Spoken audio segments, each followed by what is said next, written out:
Então, tirar as dúvidas aqui durante a nossa aula, tá bom? Vamos lá, então. Vou fazer uma ressalva aqui sobre esse assunto de genética mendeliana, tá? Muitas das vezes as pessoas desvalorizam por não entender a importância desse conhecimento de genética mendeliana para a sua área de formação ou para entender outras questões dentro da genética. Bem, a genética mendeliana, né, como o nome sugere, foi proposta, também chamada de genética clássica, né? Foi proposta inicialmente por um cara chamado Mendel. Ele não cunhou esse termo genética, mas ele descobriu, né, algumas leis que norteiam a hereditariedade, ou seja, algumas regras as quais algumas características hereditárias, né, essas regras que norteiam as características hereditárias ao longo das gerações. Então, uma ideia que se tinha até Mendel, né, era uma ideia de herança por mistura. Essa ideia de herança por mistura, na verdade, ela vem desde Aristóteles, né? Então, ele propôs uma ideia de herança por mistura, era uma ideia de que as características hereditárias estavam nos fluidos, portanto, estava no sangue.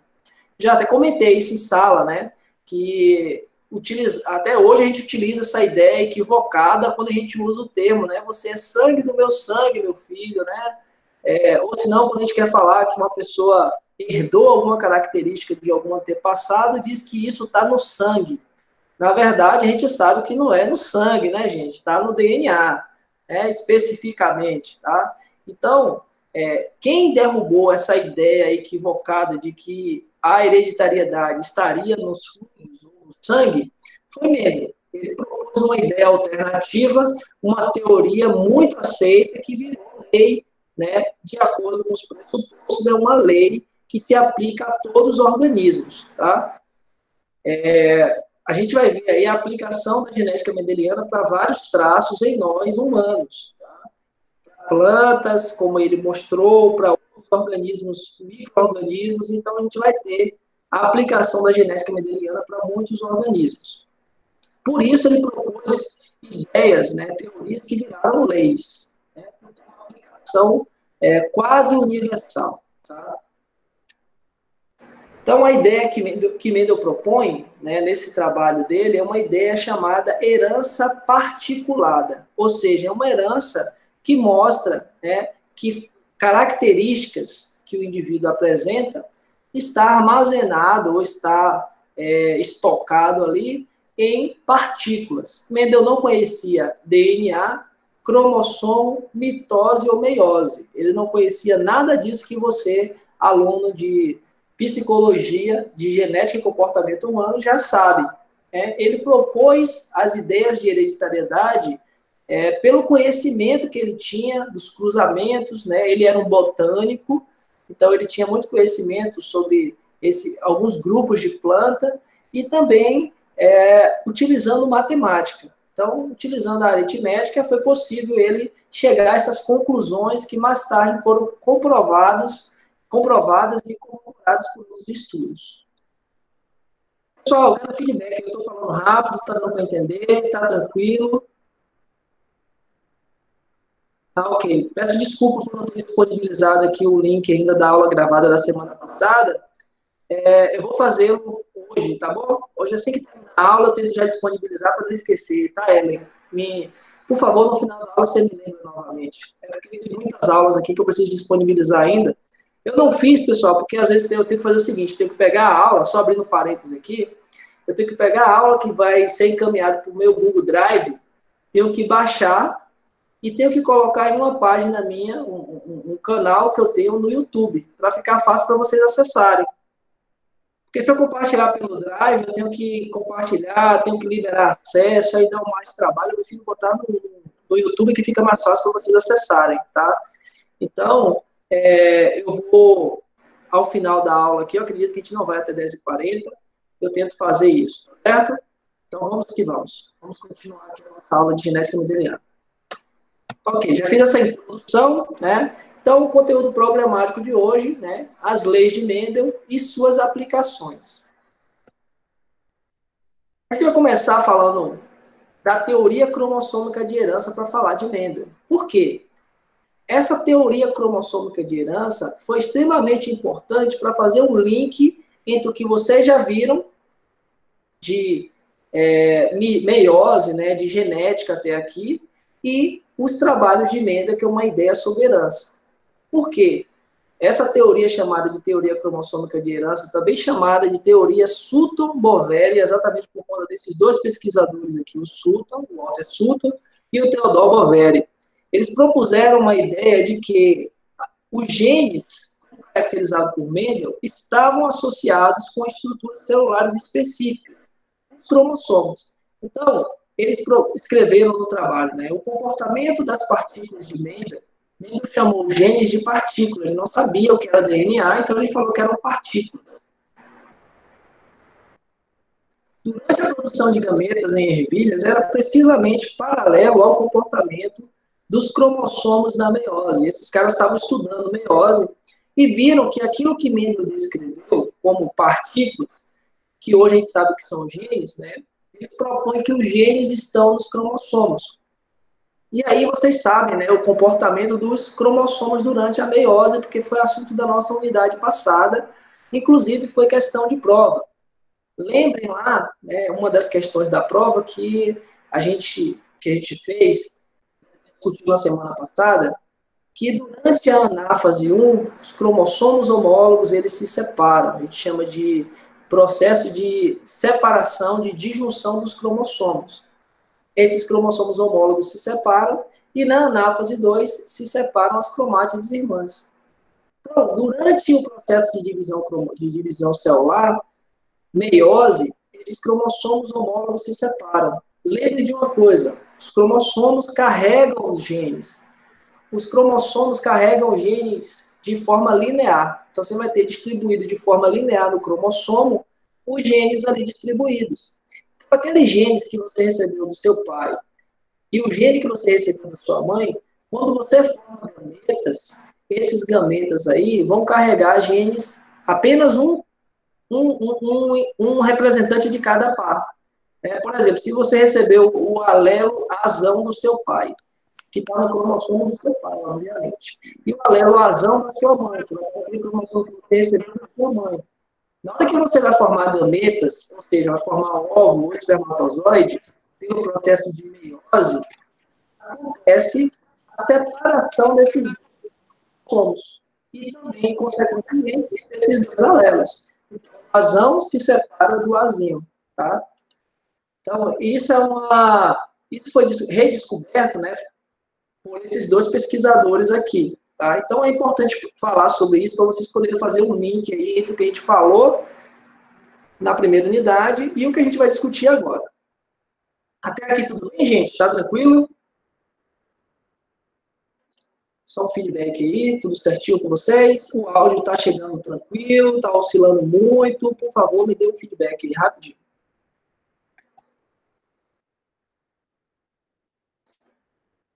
Tranquilo, tranquilo?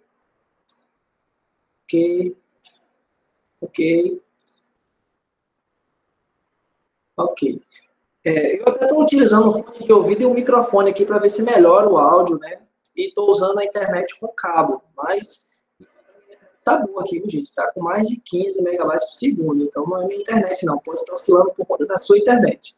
Mas vamos seguindo aí. Se tiver ruim, vocês vão dando sinal aí, tá bom? Por favor.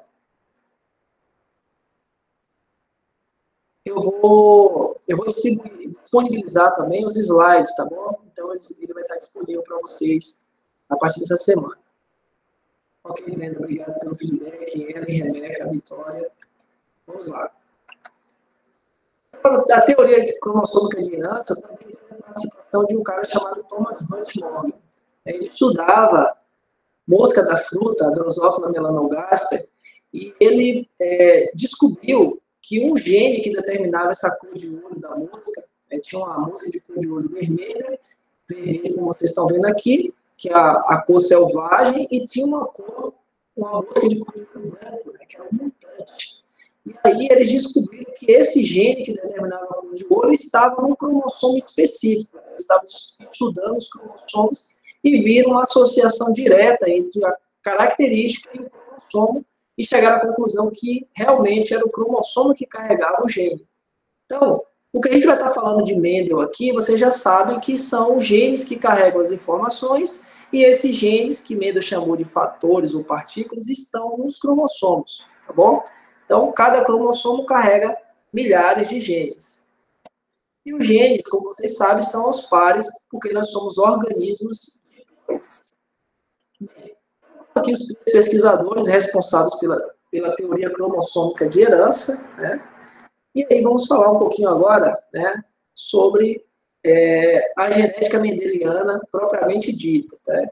Para você entender mais ainda sobre o Mendel, é importante lembrar, né, que os genes estão no DNA e as características que nós apresentamos, né, personalidade, cor da pele, questões físicas e funcionais, são determinadas, na grande maioria das vezes, por proteínas. E vocês lembram lá do dogma central da biologia molecular, que mostra que os genes armazenam a informação hereditária, essa informação é transcrita em um RNA, e esse RNA é convertido em uma sequência de aminoácidos que vai ser a proteína. E essa proteína vai desempenhar as suas diversas funções. Então, só você lembrar aqui, fazer o link, primeiro unidade, segunda unidade, esse assunto que a gente está falando. Agora a gente vai tentar entender, na genética mendeliana, como essas características, esses genes, são passados entre as gerações. Quais regras norteiam, né, essa passagem de genes de uma geração para outra? É isso que a gente vai tentar entender nessa aula, falando de genética mendeliana. Lembre também, né, que os cromossomos apresentam os genes de forma linear, como eu falei, eles são formados pela associação de DNA a proteínas histonas. Eles se condensam e formam essas estruturas aqui chamadas cromossomos. Observem vocês aqui um conceito também, talvez eu não tenha falado sobre isso na primeira aula de genética, e você pode até anotar isso, ou depois olhar o slide que eu vou estar disponibilizando. Observe aqui, são 2 cromossomos. Tá? Nesses cromossomos existem locos, que são os locais definidos, né, onde são ocupados aí pelos genes. Então, genes ocupam locos específicos no cromossomo. Por exemplo, genes que determinam características, como pelo na orelha. Né? A gente vai falar sobre isso na aula da semana que vem. Né? Já observaram que tem alguns homens que têm cabelo na orelha? Bem, esse gene está em apenas um cromossomo, que é o cromossomo Y. Uma porção do cromossomo Y. O gene, por exemplo, que determina a cascata de coagulação sanguínea, né, que faz com que você não seja uma pessoa hemofílica, ou seja, o hemofílico é aquele cara que quando se corta, ele não consegue coagular o sangue, e aí ele sangra até a morte se deixar. Então, tem um gene que produz essas proteínas para evitar a coagulação, para evitar o processo de sangramento, né, ou seja, promover a coagulação sanguínea. Esse gene está no cromossomo X, né? Assim como o gene para determinar, por exemplo, né, se o indivíduo vai ser daltônico ou não. Daltônico é aquele que não consegue diferenciar algumas cores. Esses genes ocupam locais específicos em cromossomos específicos. É por isso que eu disse para vocês que muitas das síndromes, das alterações cromossômicas, sobretudo as numéricas, o indivíduo ele tem grandes problemas pela falta de cromossomos. Já observaram que a grande maioria das síndromes, quando o indivíduo não tem um cromossomo, por exemplo, 1,21, né? A gente tem o caso de ter a mais, e aí o cara tem problema. Mas quando ele não tem um cromossomo, como por exemplo uma mulissomia, o cara não recebeu o cromossomo nem do pai nem da mãe. Para aquele pai ele não tem cromossomo. Esse indivíduo não chega nem a nascer, porque você imagina que um cromossomo carrega mais de 3.000 genes. Esses 3.000 genes, dependendo do cromossomo, obviamente, esses 3.000 genes vão ser responsáveis por muitas características físicas e fisiológicas do organismo, e a sua ausência acaba promovendo aí a inviabilidade e a não sobrevivência do indivíduo. Tá? Então, a gente tem problemas sérios por conta disso. Bom, observem vocês que o gene ocupa um lugar. Né? específico chamado locus. E aí, cada loco pode ter aí 2 alelos. Lembre que você é diploide. Então, para cada cromossomo, quem não lembra o que é diploide, pegue seu caderno aí, primeira aula de genética e comportamento humano, conceitos básicos em genética. Então, nós somos seres diploides, porque temos 2 conjuntos de cromossomos. Então, para cada cromossomo, a gente tem um par. Um que a gente recebeu do pai e um que a gente recebeu da mãe. Observem vocês que a gente tem aqui, ó, esse indivíduo, para esse loco gênico, ele tem o alelo azão e o alelo azão. Portanto, ele é homozigoto. Esse indivíduo aqui, para esse loco gênico, ele é heterozigoto. Ele tem o azão e o azinho, tá? Em termos funcionais, o que a gente vai ter? Uma leve diferença na constituição de bases entre o azão e o azinho. Aqui pode ter, por exemplo, ao invés de uma timina, pode ter uma citosina em um determinado lugar. Essa substituição que a gente viu lá na aula retrasada de mutação gera um alelo novo, que é uma forma alternativa do gene. E esse outro indivíduo também é um homozigoto, mas ele é um homozigoto para um outro tipo de alelo, o azinho, tá bom? Isso já foi discutido na primeira unidade, mas é importante fazer esse review para você poder ter uma noção clara do que eu vou falar daqui a pouco. Então, eu prefiro nivelá-los por baixo nesse momento, no bom sentido. Bem, Gregor Mendel, né, ele é tido como o pai da genética, vocês estão observando aqui, ele era um monge augustiniano, né, era um padre, e esse monge botânico, ele tentou ingressar em morou na Áustria, ele tentou ingressar em algumas universidades à época, mas não conseguiu, pois foi tido como incapaz, né? E aí as universidades perderam um grande cientista, né, que foi para um mosteiro lá em Áustria, e esse mosteiro ele começou como era um conhecedor da botânica e curioso acerca das regras que norteiam a hereditariedade, ele começou a fazer um experimento muito elegante que gerou para ele essa titulação de pai da genética. A parte triste dessa história é que Mendel morreu sem saber, né, que era o pai da genética, muito menos sem ter o seu trabalho reconhecido. Você vai ver que o trabalho de Mendel só foi descoberto, ele publicou o trabalho dele em 1865, mas só foi descoberto em 1900. Pesquisadores que estavam fazendo estudos similares ao de Mendel. Então, eles chegaram a conclusões que Mendel chegou 35 anos depois e acreditou essa originalidade, né, o pioneirismo ao Mendel. Então, ele é tido hoje como o pai da genética.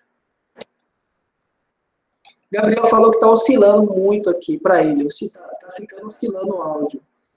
Está oscilando muito aí, mas está dando para entender, Gabriel? Se estiver oscilando e dando para entender, menos mal.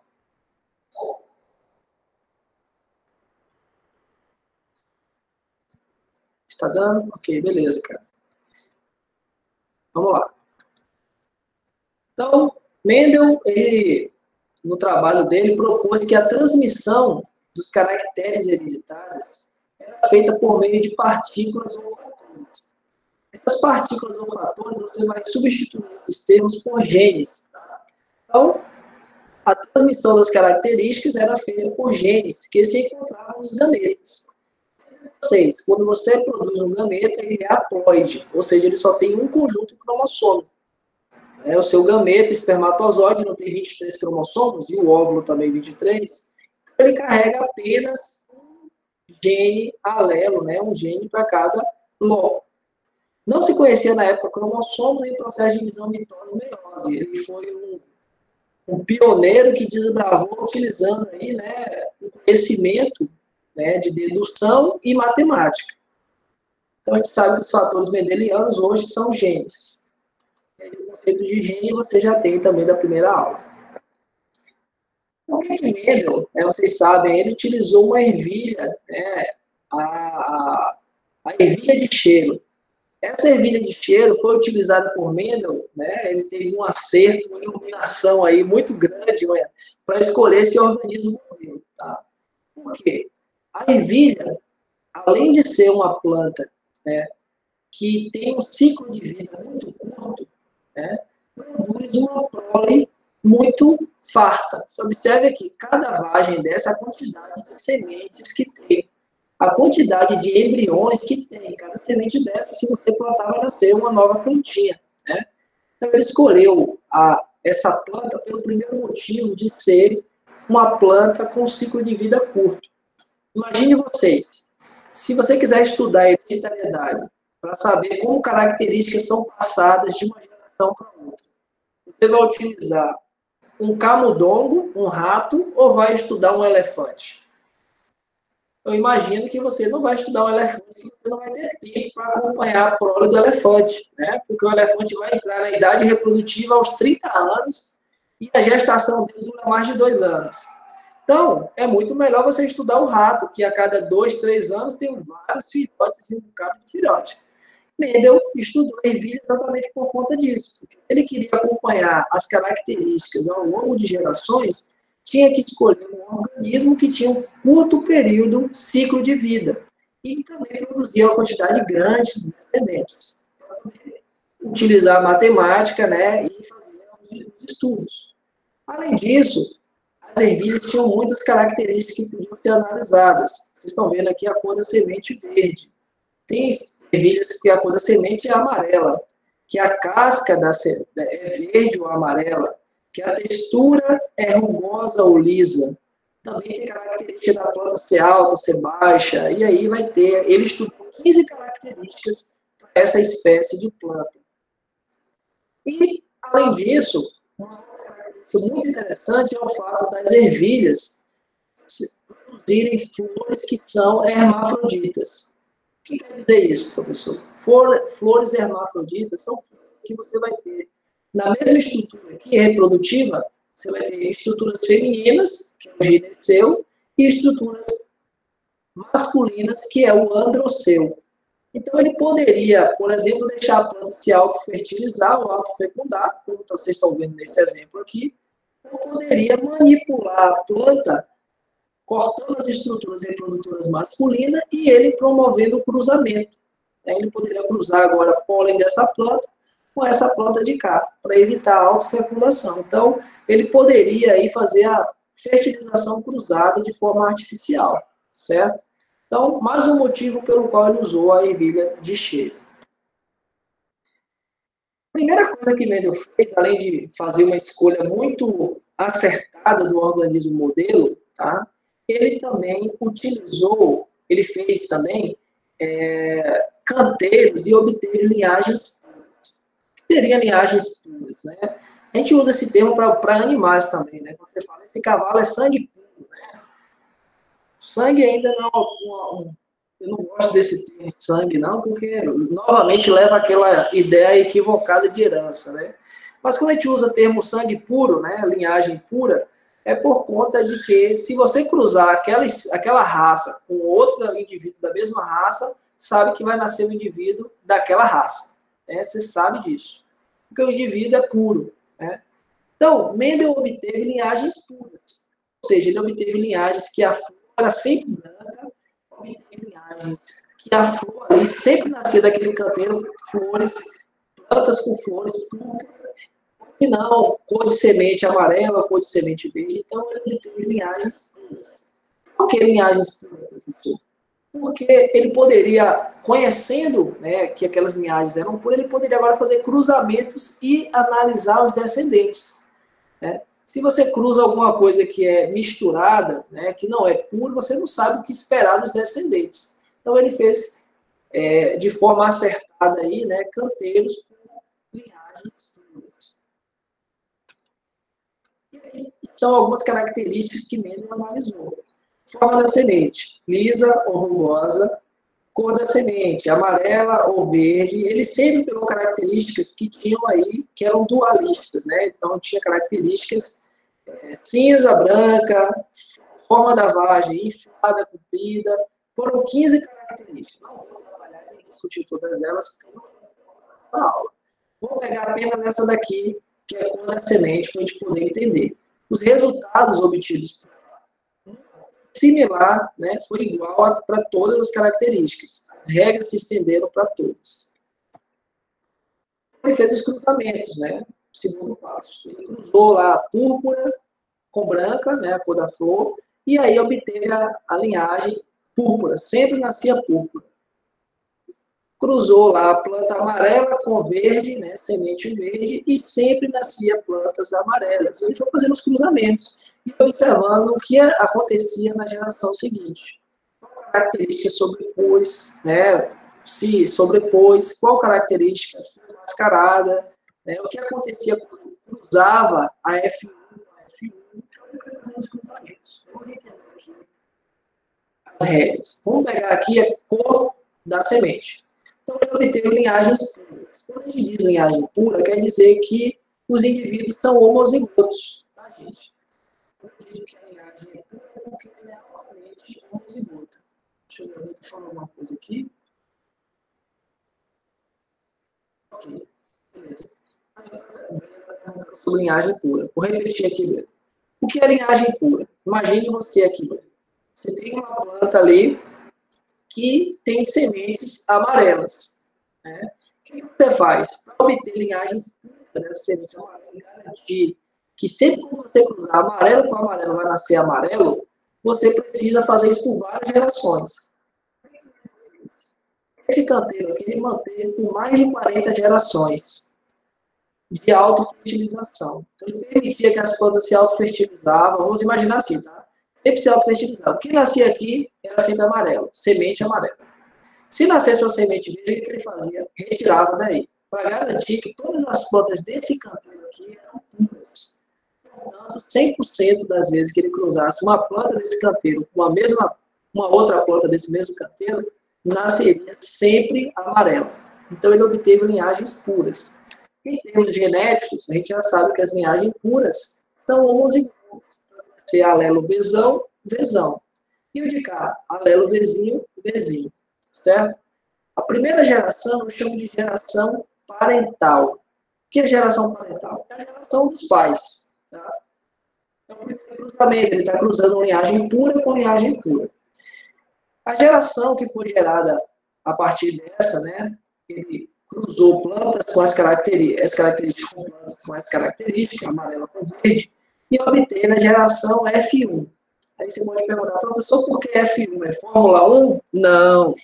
F1 quer dizer filial 1. Tá bom? Então, a primeira geração.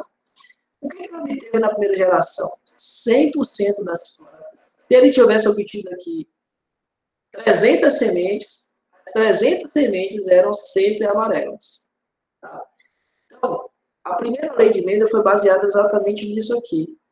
Quando ele cruzou vermelho com verde, 100% das linhagens eram amarelas. Não nascia um intermediário como aquela ideia de um modelo com mistura, mas existia aqui uma dominância das características amarela sobre a característica verde. Então, a primeira conclusão que ele teve é que existiam características que eram dominantes sobre outras. Por exemplo, nós humanos, né? Se casar uma pessoa que tem o lóbulo da orelha grudado, né, depois eu posso mostrar uma imagem para vocês disso, uma pessoa que tem o lóbulo da orelha solto, essa partezinha mais molinha debaixo da orelha, né, os filhos 100%, né, nascerão aí com o lóbulo da orelha solto, porque é dominante sobre a característica do lóbulo da orelha grudado. Então, tem características que são dominantes sobre outras. Então, nesse caso aqui, Mendel concluiu que a característica amarela era dominante sobre a verde, porque quando ele cruzou as duas características, plantas com as duas características, 100% da prole da F1 era amarela. E aí, essa F1, portanto, é um híbrido, correto? Vocês concordam que é híbrido aqui? É híbrido porque cruzou a característica amarela com a verde. Embora ela seja amarela, ela é um híbrido dos dois. E, portanto, ela é um heterozigoto. Então, esse aqui cedeu o alelo Vzão, e daqui passou para o descendente o alelo Vzinho. Ele recebeu do pai Vzão, da mãe Vzinho, e ele é Vzão, Vzinho. Ok. A primeira lei de Mendel também é chamada de monohibridismo. Por que monohibridismo? Porque você está vendo apenas um gene com dois alelos. Que gene é? O gene V. Você tem um alelo Vzão e tem o alelo Vzinho. Então, Mendel analisou características que apresentavam apenas dois alelos. Por exemplo, você tem aqui o alelo Vzão e o alelo Vzinho. O primeiro passo foi esse que ele fez, tá bom? O segundo passo foi permitir que essas plantas da geração F1 se autofecundassem. O que ele fez? Não cortou as antenas, permitiu que as plantas se autofertilizassem, como vocês estão vendo aqui. Então, o que ele fez, então? Na prática, cruzou Vzão, Vzinho com Vzão, Vzinho, né? Se ela se autofertilizou, ela cruzou com ela mesma, né? Então, Vzão, Vzinho com Vzão, Vzinho, a partir da autofecundação. E aí, Mendel obteve o resultado. Ele pegou os resultados e contou, né? E olha o que ele observou de interessante.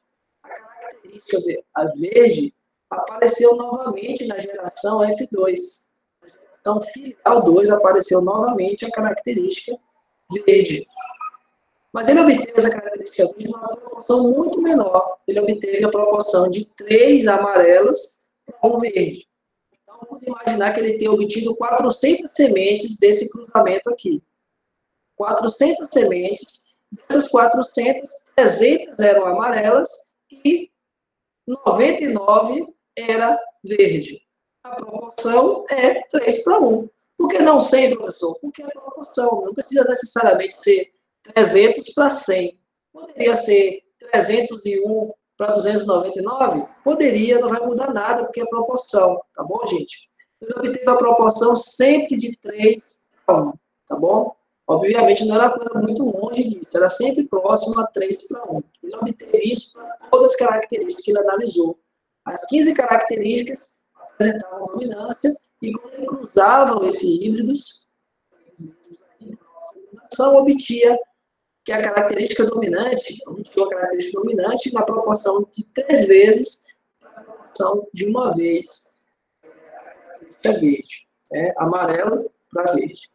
Até aqui tudo bem, gente? Está dando para acompanhar? Me dê um feedback rapidinho aí. Ok, Vitória, obrigado.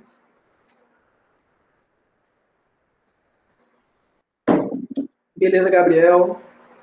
Ok. Bom, gente, vamos ver. Eu não sei, essa questão da oscilação, né, em outras aulas também tem acontecido. Eu não sei se é minha internet ou se é meu microfone, o que que é. Ou se é só a internet de vocês e eu estou aqui nessa paranoia também. Mas, enfim, tá dando para entender, então bacana. Vamos tentar continuar, tá?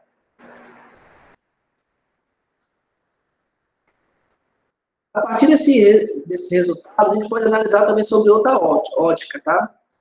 Óptica. Então, a gente tem aqui, a gente pode fazer aquele cruzamento daquela forma, mas existe um modelinho que vocês já devem ter visto aí, chamado quadrado de Punnett. Se você quiser anotar e escrever sobre como escreve-se Punnett, é como se fosse Punnett, né? P-U-N-N-E-T.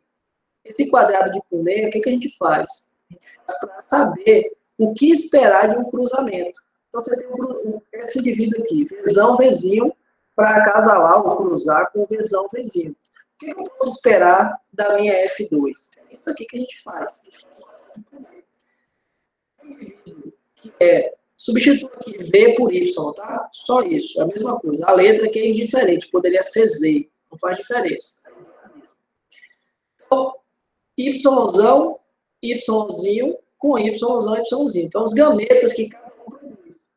Isso aqui, na hora que eu produzir gameta, ou produz gameta só com Vzão, ou um gameta só com Vzinho. Lembra que a meiose, os cromossomos homólogos se separam e produzem gametas com a metade do número de cromossomos? Então, tem que se separar. Esse gene alelo está em um cromossomo e esse está no outro, como vocês viram lá no começo da aula. Tá? Então, na hora de formar gameta, esse aqui forma um gameta Vzão e Vzinho. Você pode chamar Yzão e Yzinho. Y aqui é de yellow, amarelo, tá bom? E aqui, Yzão e Yzinho, porque vai estar cruzando ele com ele mesmo. Se esse gameta Yzão se encontra com o gameta Yzão, você tem Yzão, Yzão. Olá, Vzão, tá bom? 1/4. Aqui você tem o gameta Yzinho se encontrando com Yzão. O quê? Yzinho. Característica, obviamente, amarela, porque o Yzão é dominante sobre o Yzinho. Aqui, novamente, é o mesmo cenário, né? Yzão e Yzinho. E aqui você tem um quarto de Yzinho e Yzinho. Tá bom? Então, você tem um quarto de verde. Tá? Então, você tem a proporção sempre de 3 para 1 na F2.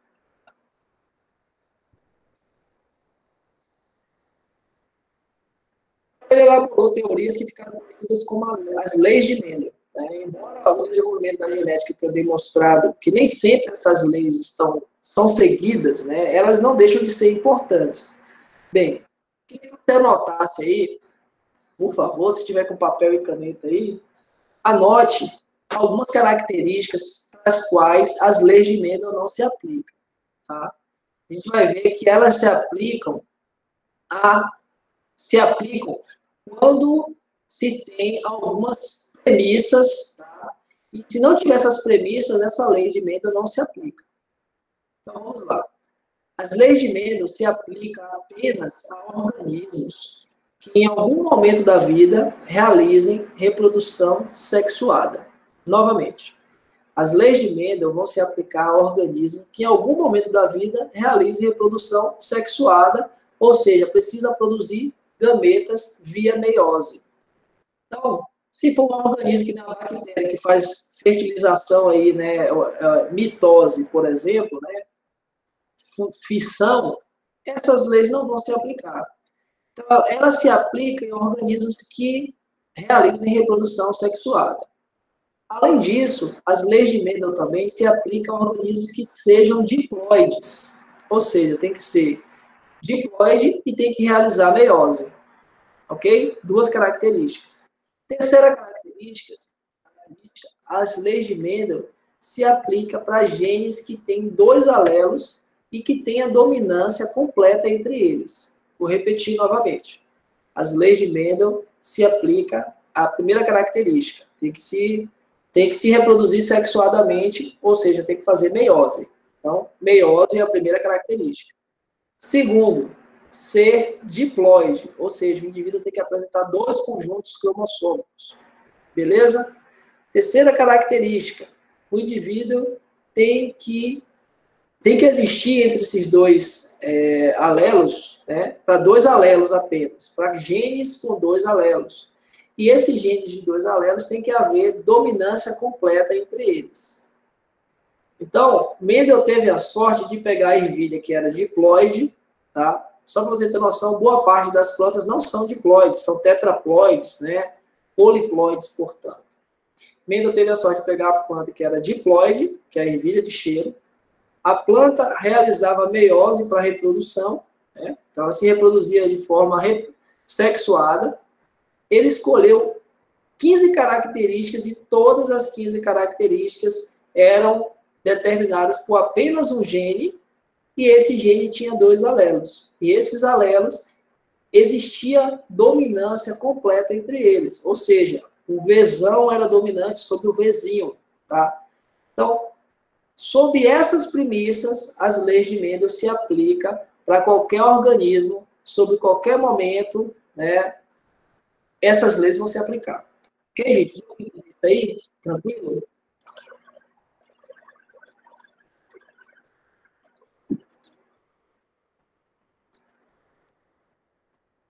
Beleza, Natália? Obrigado pelo feedback.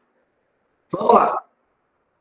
Então, vamos entender um pouquinho aqui da primeira lei de Mendel, tá? Então, ele analisou apenas uma característica das ervilhas. Inicialmente, observe que ele analisou apenas cor da ervilha, cor da semente da ervilha, observou a altura da ervilha, então ele só analisou uma característica. Essa lei é, portanto, chamada de lei de monohibridismo. Por que monohibridismo? Já falei lá atrás. Ele analisa apenas uma característica e o monohíbrido é quem? Aquele indivíduo da F1. Tá? Então, está falando de um indivíduo, de um gene com 2 alelos.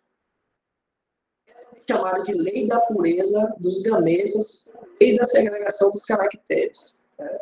E ele propôs a primeira lei dele. Na gametogênese, ou seja, no processo de formação de gametas, ou seja, na meiose, os determinantes de um mesmo par se separam. Novamente, durante o processo de formar gametas, durante o processo de meiose, os alelos, os genes alelos, se separam, né, do mesmo par se separam. Está falando de determinantes aqui, são genes alelos. Ou seja, a azão se separa de azil para se combinar nos descendentes. Porque se ele não se separasse, você não ia ter aquele 3:1, tá bom? Então, só é possível obter esse 3:1 que vocês estão vendo aqui, porque no processo de formar gametas, aqui, ó, esse Vzão se separa do Vzinho. Tem até um slide anterior aqui, deixa eu ver, rapidinho. Aqui, ó, na hora de formar gametas, esse indivíduo que é heterozigoto vai passar para um gameta, o azão, e para outro gameta, o azinho. Nunca os dois. Se passar os dois, você tem aqueles problemas que vocês já viram das síndromes, trissomia, monossomia, e aí já vai ser um indivíduo, entre aspas, anormal. Seguindo. Então, na primeira lei, ele propôs que os determinantes de um mesmo par se separam. Tá? Primeira lei de Mendel. Então, tinha essa imagem aqui que eu até esqueci. Então, no processo de meiose, lembrem lá, você tem uma célula com 2 cromossomos, o vermelho é do pai, o azul da mãe, né? Para não dizer que homem e meninas vai ser azul, novamente, né? Aqui. Vamos lá. E aí, durante o processo de formação de gametas, ou seja, de meiose, esses cromossomos se separam. Observe aqui na meiose 1, na anáfase 1 da meiose 1, o cromossomo paterno vai para uma célula, o cromossomo materno vai para outra. Embora elas sejam recombinadas, né, por conta do crossover, mas você está observando que os cromossomos se separam. Então, se aqui você tem o azão e aqui o azinho, ou o Vzão e o Vzinho, por exemplo, você vai ter aqui Vzão e aqui Vzinho. Eles se separam.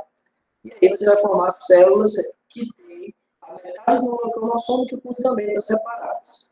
Essa imagem mostra melhor esse cenário aí. Então, você tem aqui o alelo azão e azinho. Aí você pode dizer, professor, uma hora o senhor fala Y, uma hora o senhor fala V, outra hora o senhor fala A. Tem diferença? Não. A letra que você está chamando o alelo é indiferente. Poderia ser azão, poderia ser azinho, poderia ser zezão, zezinho, como você quiser chamar. Isso é indiferente, tá bom, gente? O importante aqui é que você escreva sempre azão e azinho, porque azão representa um alelo que é dominante sobre o azinho. Quando a gente escreve dessa forma aqui. Já adiantando o que eu vou falar daqui a pouco. Então, observe aqui, a duplicação dos cromossomos, né, tem cromátides irmãs, e aí na meiose 1 você já tem uma separação dos cromossomos. Então, o que Mendel observou com o resultado dele? O processo de meiose acontecendo para formar os gametas. A separação dos cromossomos homólogos e, consequentemente, dos alelos que eles carregam. Como ele estava analisando a característica cor da semente amarela, na hora de formar a gameta, Vzão vem para cá, o Vzinho vai para lá.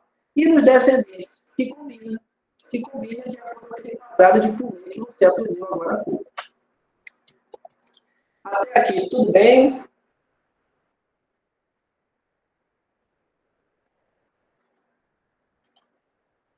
Beleza, Vitória, obrigado pelo feedback. Ok, Joelma. Brena, obrigado. Vamos seguindo então. Aí, como eu falei para vocês, esse processo que Mendel descobriu na sua primeira lei ali, por que lei? Porque sobre aqueles critérios que eu falei para vocês há pouco, vai se aplicar para qualquer gene e qualquer organismo. Em nós humanos, por exemplo, a gente tem um sistema de determinação de sangue chamado MN. Geralmente, poucas pessoas conhecem o MN. A gente discute mais sobre o ABO e o RH, né? É tanto que se pergunta qual é o seu tipo de sangue, você vai falar, é A positivo, né? Que está dizendo aí 2 sistemas de genes, o sistema ABO e o sistema RH. Esse sistema MN é um sistema também sanguíneo, e ele tem 2 alelos apenas, tem o alelo M e o alelo N, tá? Então você pode ter aí um grau de dominância entre eles, e você vai ter as leis de Mendel se aplicando, por exemplo, a esse gene. A gente vai ter vários exemplos aí que as leis de Mendel se aplicam para inúmeros genes nossos. Só estou dando esse primeiro exemplo. Então, voltando aqui para a questão para a fixação do que a gente aprendeu até aqui, tá bom, gente? Então, Observe uma coisa, mesmo obtendo linhagens puras. O que é a linhagem pura? Quando ele cruzava verde, ervilha de cor de semente verde com ervilha de cor de semente verde, ele obtinha 100% de plantas com cor de ervilha verde. Ou seja, quer dizer que essa característica verde, né, era pura. Você tinha linhagens puras para essa característica. Porque toda vez que você cruzava ela com ela mesma, por exemplo, 100% das vezes nascia apenas verdes. Bom, amarela é a mesma coisa. Ervilha amarela com ervilha amarela, 100% nascia ali, eram descendentes, desculpa, 100% dos descendentes eram amarelos. E aí, ele fez um cruzamento lá, agora na F1, né? Ervilhas verdes com amarelas. E ele observou que 100% era amarela. Tá? E ele deduziu que o caráter ervilha amarela deveria dominar o caráter ervilha verde, que era impedido de se expressar. Portanto, amarelo era dominante sobre verde, que era recessivo em relação ao amarelo. Ó. Então, o dominante que domina, que se expressa sempre. Né? E o recessivo é dominado, por isso se expressa na presença, não se expressa na presença do dominante. Convencionalmente, né, quando a gente tem dominância completa, como é esse caso aqui, a gente indica letra maiúscula para aquele alelo que é dominante e letra minúscula para o recessivo, como vocês estão vendo aqui. Está bem explicadinho.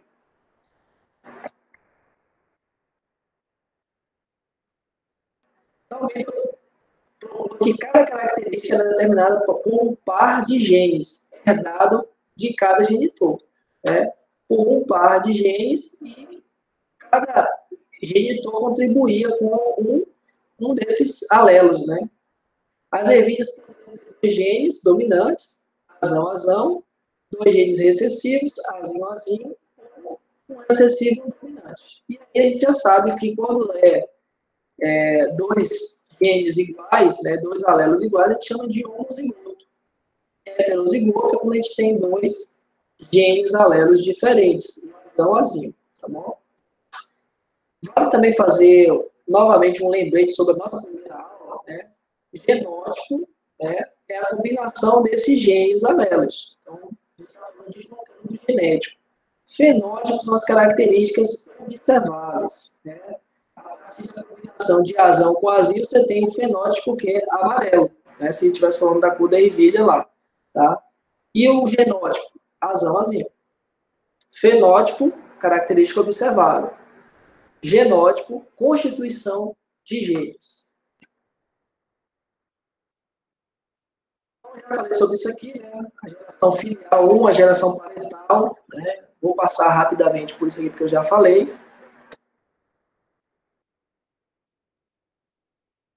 A geração F2, observem vocês aqui, ó, na geração F2 ele sempre obteve 3:1, como eu falei, tá? Então, cruzando uma característica dominante com uma recessiva, se obtém um híbrido na F1, esse híbrido da F1, obviamente, vai expressar a característica dominante. Se eu permito que esse híbrido se autofertilize, ou autofecunde, ou cruze com outro igual a ele, eu vou ter uma proporção sempre de 3:1. Por isso que o nome é lei de Mendel. É uma lei que se aplica. Se você tem esses pressupostos e você fizer esse cruzamento, sempre vai acontecer isso aqui, 3:1. E só é possível acontecer 3:1 se acontecer a separação desses fatores ou desses genes alelos durante a formação de gametas. Se eles não se separassem, não tinha como fazer essa combinação aqui de 3:1. Tá? Como ele entendia de aritmética, de matemática, ele conseguiu chegar a essas conclusões. Bem, eu queria que vocês aprendessem aqui agora o conceito de proporção genotípica e proporção fenotípica. Vamos lá.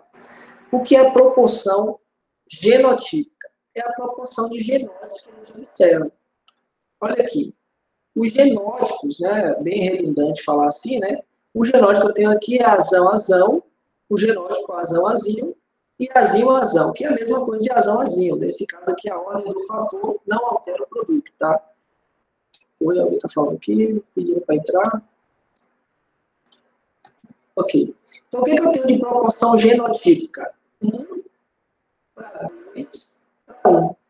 Novamente, eu tenho 25% de azão, eu tenho 50% de azão, azinho, ou seja, 1:2, e 1 de azinho, azinho. Proporção genotípica que eu tenho aqui é 1:2:1. E a fenotípica, você já aprendeu, que é 3:1 verde. Certo? Vou repetir. Proporção genotípica é a proporção de genótipos. Então, genótipo, azão, azão, azão, azinho, os dois aqui, e azinho, azinho. Genotípica, então, teria nesse cruzamento 1:2:1, ou seja, 25%, 50% azão, azinho, e 25% azão, azinho. Então, 1:2:1. Fenotípica é o que você já aprendeu, 3:1. Então, você tem 3 amarelos para 1 verde. Acredito que ninguém está tendo dificuldade com relação a entender essa parte, né?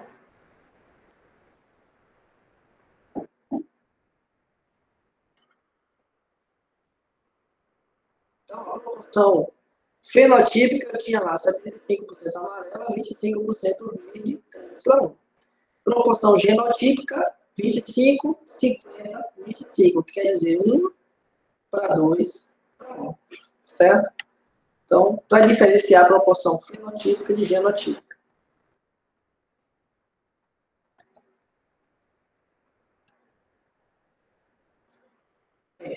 Tem duas formas de você fazer os cruzamentos lá de Mendel. Geralmente, quando você tem apenas um gene com 2 alelos e quer fazer o cruzamento, o que você faz? Você pode pegar aqui, ó. O primeiro, imagina que isso aqui seja o cruzamento do monohíbrido, né? Eu cruzo o primeiro com o primeiro, ou seja, esse gameta azão pode se encontrar com o gameta azão e eu tenho um azão, azão, homozigoto dominante. Esse gameta azão pode se encontrar com azinho, desculpe, azão, azinho. Agora eu vou pegar o segundo do primeiro e o segundo do segundo. Azinho, azão, que é a mesma coisa que azão, azinho, tá? Heterozigoto. E eu tenho, por último, desculpe, azinho, azinho, que é o homozigoto recessivo. Então, você pode fazer o cruzamento dessa forma. É uma forma fácil de fazer e é intuitiva. Se você pegar o gameta 1, esse cara produz 2 tipos de gameta, azão e azinho. O de cá também, azão e azinho. O que eu posso esperar desse cruzamento? Que tipo de descendente eu posso ter? Eu posso ter um indivíduo que tem um gameta, que recebeu o gameta azão, azão, azão, azinho, azão, azinho, azão, né, que é a mesma coisa que azão, azinho, tá? A ordem do fator novamente não altera o produto. E aqui, nesse caso, né? E azinho, azinho, que seria o homozigoto recessivo. A forma alternativa é fazer o quadrado de Punnett. Eu coloco aqui os gametas, como vocês estão vendo, azão e azinho, azão e azinho, e aí eu vejo aqui, ó, e se esse gameta encontrar esse, eu tenho um azão, azão. Se esse gameta encontrar esse, eu tenho um azão, azinho. Se esse gameta encontrar esse, azinho, azão, azinho. E se esse azinho encontrar o azinho, azinho, azinho. Certo? Então eu tenho aqui, esse quadrado de Punnett ajuda a você fazer o cruzamento. Tá? Tem alguns casos que só é possível a gente fazer o cruzamento usando o quadrado de Punnett. A gente vai ver daqui a pouco na segunda lei de Mendel que fazer isso aqui fica inviável, fazer isso aqui de forma de manual sem usar o quadrado. É inviável não, fica mais complicado. Ok, gente? Tranquilo até aqui? Posso avançar? Tem alguma dúvida, alguma pergunta?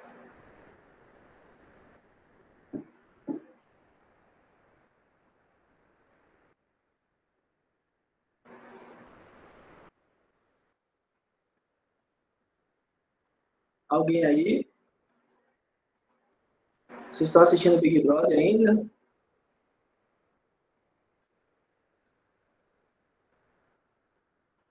Ok. Ok, beleza. Então, tranquilo. Vamos continuar. Ok, pessoal? Valeu. Vamos lá. Obrigado pelo feedback. Vamos falar agora da segunda lei de Mendel. Tá bom?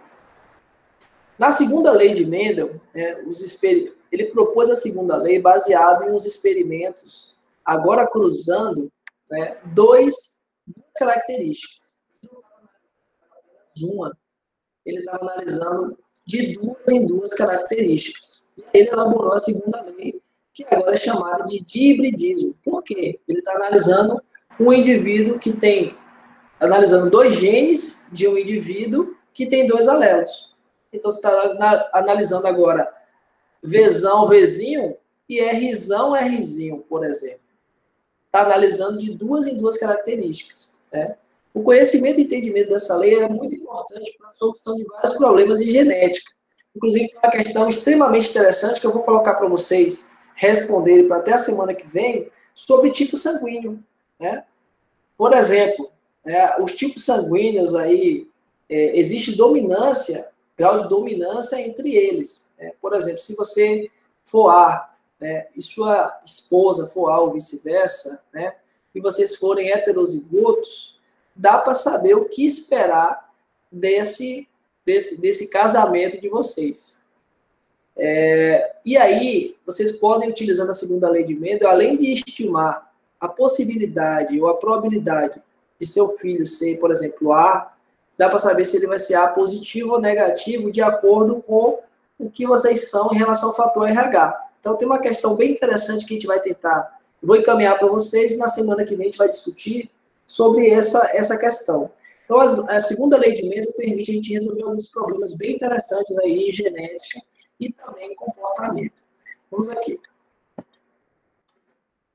Agora, Mendel estava analisando duas características, ou seja, ele estava analisando, por exemplo, imagina que você tem esse cromossomo que tem milhares de genes, e o de cá que tem milhares de genes. O que ele fez? Ele analisou característica A e D, por exemplo. Ele analisou características que estavam em cromossomos diferentes. Até isso, o primeiro foi eliminado, tá, gente? Se ele tivesse estudado características que estavam no mesmo cromossomo, ele teria muito problema para interpretar os resultados. O cara foi muito feliz na escolha e teve certamente iluminação aí, para conseguir os resultados que conseguiu. Então, ele analisou características, por exemplo, azão, o gene azão e o gene desão. Tá? E esses dois genes tinham quantos alelos? 2 alelos. Azão, azinho, desão, desinho. Só um exemplo para você poder entender o que ele fez, tá bom? Novamente, ele obteve linhagens puras. Vamos imaginar. Esse canteirozinho aqui, ele tinha plantas que eram de semente verde e cor e textura da semente lisa. Então, 100% das plantas aqui tinham essas duas características. Era semente verde e semente lisa. E aqui, ele obteve plantas de semente amarela e rugosa, por exemplo. Então, ele fez esses cruzamentos baseado também em linhagens puras. Aqui eu tenho um cruzamento de Mendel. Você olha, isso aqui parece alguma coisa complexa, mas a gente vai destrinchar tudo isso aqui para você poder entender, tá bom? Como eu disse, você pode estar vendo aqui o professor falando de ervilha e tal, Professor, eu faço psicologia, para que eu quero saber de ervilha? Eu só gosto de ervilha no cachorro quente, para que eu quero saber disso? Essas regras aqui com ervilha se aplicam a muitos genes nossos, humanos, de outros organismos de interesse. Então, entenda que está usando ervilha como modelo, tá bom? Ele usou ervilha como modelo. Foi super feliz na escolha da ervilha. Então, quando você vir aqui ervilha, poderia ser aqui tipo sanguíneo, como a gente vai fazer uma atividade sobre isso. Só para tirar às vezes, pragmatismo que tem sobre estudar plantas, sendo que você é do curso de humanas ou saúde. Vamos lá. Então, o que ele obteve? Linhagens puras para duas características. Então, ele obteve plantas visão, e plantas de semente lisa. Então, ela é Rzão. Então, se ele cruzasse uma planta amarela lisa com outra planta amarela lisa, ele sabia que 100% das plantas que nasciam era amarela lisa. Ele tinha aqui uma linhagem pura. E ele obteve linhagens puras também para verde rugosa. Ou seja, Vzinho, Rzinho. Já dá para você imaginar aqui que a característica lisa é dominante sobre rugosa. Tá? Ele fez o cruzamento, utilizando essa característica na primeira lei, ele viu que lisa era dominante sobre rugosa, e ele aplicou isso na segunda lei, nesses experimentos mais elaborados que ele fez. Agora, para duas características. Então, ele tinha aqui o indivíduo Vzão, Vzão, Rzão, Rzão, no parental, cruzando com o Vzinho, Vzinho, Rzinho, Rzinho. Primeira coisa que você tem que fazer quando vai fazer um cruzamento de dois entre indivíduos que têm dois genes envolvidos é saber que tipo de gameta cada indivíduo produz. Tome nota. Primeira coisa que você tem que fazer quando for fazer um cruzamento entre indivíduos com dois alelos é identificar quais tipos de gametas ele produz. Eu vou te dar um segundinho para você anotar isso aí, quando eu pego uma água aqui.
Pronto, gente, voltei, tá? Vamos lá? Bem, então, como eu estava falando para vocês, a primeira coisa que você tem que fazer quando for fazer um cruzamento, desculpa a redundância aí, quando fizer um cruzamento de indivíduos que apresentem aí duas características, quando você estiver analisando duas características, a primeira coisa é ver que tipo de gameta cada indivíduo produz. Lembrem lá, na hora de formar a gameta, você está falando aqui de genes que estão em cromossomos diferentes. Lembrado que eu mostrei o cromossomo para vocês que tinha A, Azão, Azão, e outro que tinha Dzão, Dzinho, Azão, Azinho e Dzão, Dzinho. Então, imagine aqui, você tem um cromossomo Vzão, outro com Vzinho, ou perdão, recapitulando. Você tem aqui o cromossomo que tem Vzão e outro cromossomo que tem Vzão. Em outro cromossomo, vamos imaginar que seja o cromossomo 21 da ervilha, eu não sei nem quantos cromossomos a ervilha tem, mas eu acho que deve ser mais que 20. No cromossomo 21 da ervilha está lá o gene Rzão, Rzão. Lembre que durante a meiose, esse Vzão vai se separar de Vzão. Então ele vai passar ou um ou outro. Então, como ele só tem Vzão, Vzão, ele vai passar ou Vzão ou Vzão. Não tem o que escolher. Então todos os gametas dele certamente terão Vzão. A mesma coisa acontece com esse Rzão, Rzão aqui. Então, na hora de passar o gameta, formar um gameta, ele vai passar ou esse cromossomo que tem o Rzão, ou o cromossomo que tem Rzão. Só tem uma opção. Então, ele vai passar sempre o Rzão nesse caso, tá? Eu estou fazendo essa explicação mais mastigada assim, porque aqui no segundo momento talvez fique mais fácil você entender. Aqui, ó. Então, o gameta que esse cara aqui faz, que essa ervilha aqui produz, é apenas o gameta Vzão, Rzão. Porque ele é puro. Ele só tem um tipo de alelo, tá? Ele tem um gameta, o alelo aqui nesse caso, Vzão, e para esse outro loco, Rzão. O de cá é a mesma coisa, ele é Vzinho, Rzinho, então ele só produz Vzinho, Rzinho, tá bom? Vzinho, Vzinho, Rzinho, Rzinho. Então ele só produz esse tipo de gameta. Quando esse gameta aqui encontrar o de cá, você já sabe que o indivíduo que vai formar vai ser Vzão, Vzinho, Rzão, Rzinho. Então, Vzão encontrou Vzinho, Rzão encontrou Rzinho. Então você tem aqui um indivíduo que é dihíbrido. Aí vem a segunda lei de Mendel, por isso que o nome é dihibridismo. Porque você tem um indivíduo aqui que é 2 vezes híbrido. Ele é híbrido para esse gene Vzão, Vzinho, e é híbrido para esse gene Rzão, Rzinho. Até aqui tudo bem, pessoal? Por favor, sinalizem aí.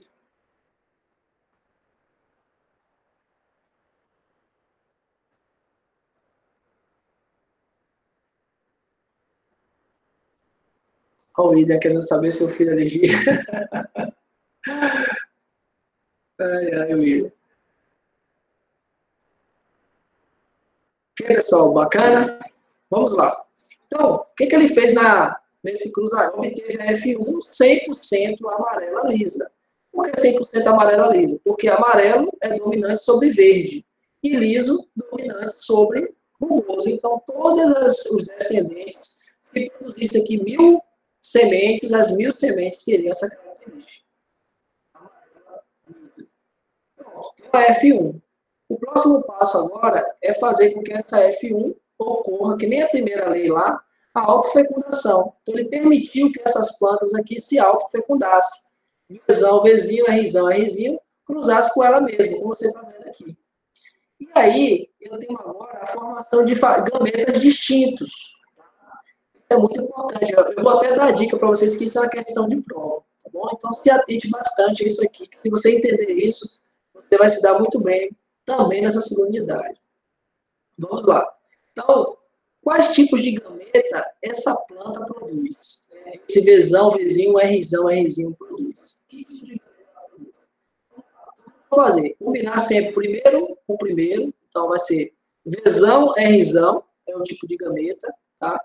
Nunca coloque no mesmo gameta 2 alelos do mesmo gene, gente. Lembre que na meiose sempre vai ser passado apenas um cromossomo dos homólogos, os 2. Pode ser Vzinho aqui nesse primeiro. Tem que ter sempre um representante de cada gene. Então, primeira coisa, vou pegar Vzão, combinar com Rzão. Dá o quê? Vzão, Rzão. Vou pegar Vzão e combinar com Rzinho. O que eu tenho? Vzão, Rzinho. Agora, Vzinho, Rzão, como você está vendo aqui, e Vzinho, Rzinho, como você está vendo aqui. Essa aqui é igual a de cá, eu vou ter a mesma coisa do lado de cá. Então, você tem aqui um quadrado de Punnett de 4 por 4. Para quem é bom de matemática, aí, né? 4 vezes 4 dá 16. Então, você vai ter 16 possibilidades de combinação aqui. Tá? Porque você tem agora 4 possibilidades de gameta, multiplicando por 4 possibilidades de gametas. Então, você tem 4 vezes 4, 16 possibilidades de combinação. Ok? Então, o Mendel fez esse cruzamento e, utilizando matemática, ele obteve sempre, né, para qualquer par de característica, ele sempre obteve 9 para 3, para 3, para 1. Deixa eu te explicar o que é isso. Ele obteve aqui 9 características iguais aos parentais, ou seja, que é a amarela lisa. Os parentais aqui, lembra que, na verdade, iguais a F1, tá? Então, a F2 é fruto do cruzamento da F1. Então, observem vocês. 100%, não, perdão, não, 100% não, repetindo aqui.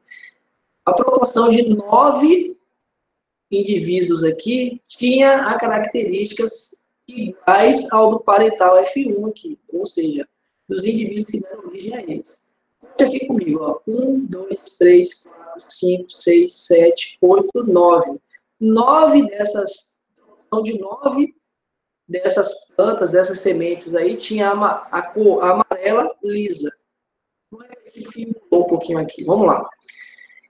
Ele sempre obteve, para todos os cruzamentos que teve na F2, ele obteve uma proporção de 9 amarelas lisas, tá? Ele fez isso várias vezes para cada característica. 3 amarelas rugosas, como você está vendo aqui, ó. 3 verdes lisas e uma verde rugosa. Então, se aqui tivesse 160 sementes desse cruzamento aqui, eu teria lá 90 sementes amarelas lisas, eu teria 30 sementes amarelas rugosas, 30 sementes verdes lisas, que vocês estão vendo aqui, e 10 sementes que eram verdes rugosas. Tinha uma proporção de 9 para 3 para 3 para 1. Grave esse número aí. No cruzamento, de acordo com a segunda lei de Mendel, no cruzamento de híbrido, de acordo com aquelas regras que a gente já viu lá, né, na primeira lei, esse cruzamento vai gerar, se ocorrer dominância completa, uma proporção de 9 para 3 para 3 para 1. 9 iguais ao F1 aqui, né, o parental dessa geração, 3, 3, 1. Isso em termos proporcionais, tá, gente? Poderia ser, por exemplo, aqui, 92 plantas lisas, não vai mudar a proporção, né? Não vai desviar muito. Poderia ser 32 plantas amarelas rugosas, 29 plantas verdes lisas e 9 plantas verdes rugosas, poderia, em termos proporcional, vai dar o 9 para 3 para 3. Vamos lá. E aí ele propôs uma lei chamada de lei de hibridismo, né, ou lei da independência dos caracteres. Tá? Ele postulou a seguinte afirmação. Na gametogênese, ou seja, novamente, no processo de formação de gametas, portanto, na meiose, os determinantes dos diferentes pares, ou seja, os alelos dos diferentes genes, combinam-se independentemente. Para ocorrer uma proporção dessa aqui, de 9 para 3 para 3 para 1, só poderia ocorrer isso se os alelos dos diferentes genes se comportassem de forma independente. Ou seja, esse gene Rzão, na hora de formar os gametas lá, ele se comporta de forma, segrega ou separa de forma independente do Vzão. E isso é bem interessante porque é bem legal. Imagine que aqui tivesse Vzão, Vzinho, e aqui Rzão, Rzinho. Na hora de formar os gametas, esse cromossomo aqui ele se separa desse outro vermelho de forma independente do de cá. Você pode mandar para um gameta uma hora esse, outra hora pode mandar esse. Na hora de formar um gameta considerando esse outro cromossomo, você pode mandar para sua filha esse Dzão aqui, e para o seu filho mandar o Dzinho. Então, o comportamento desse par de fator aqui não depende desse segundo, tá? E vice-versa.